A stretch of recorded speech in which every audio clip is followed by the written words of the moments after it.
and they are very entertaining. Kacey Jordan has an interesting history with Charlie. She's seen him at his worst.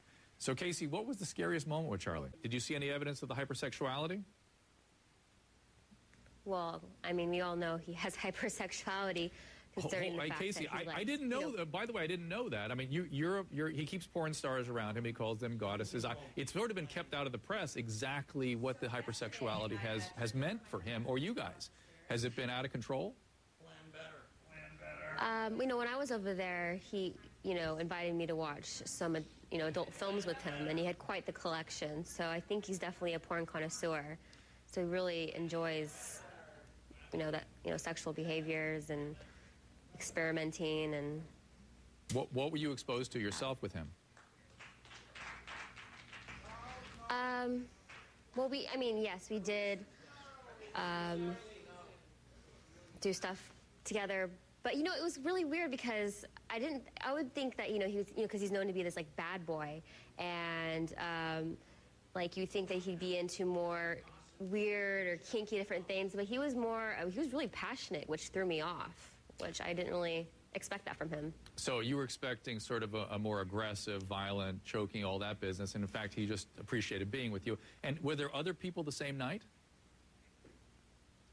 No, there were other girls there. There was me and then 4 other girls. But I'm trying to understand the hypersexuality here. So he worked his way through you to other people. I mean, that's a superhuman effort, right?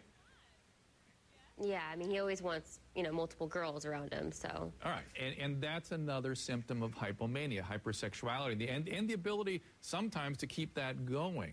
So that's a concern. Let me ask you this, Kacey. Do you have concerns for him still? We started this conversation by you saying you were fearful for his safety physically.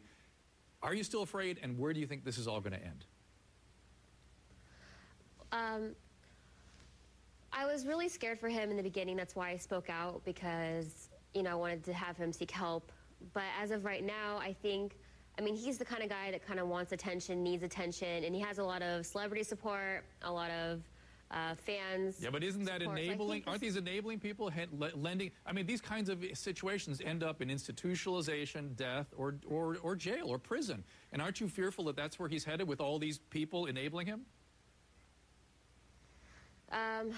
Yeah, I think the people that are closest to him, his assistant and, before the show, the guys of 2.5 Men, I think maybe enabled him a little bit because they kind of knew about his problem, but just let him do whatever he wants because, it's a real concern.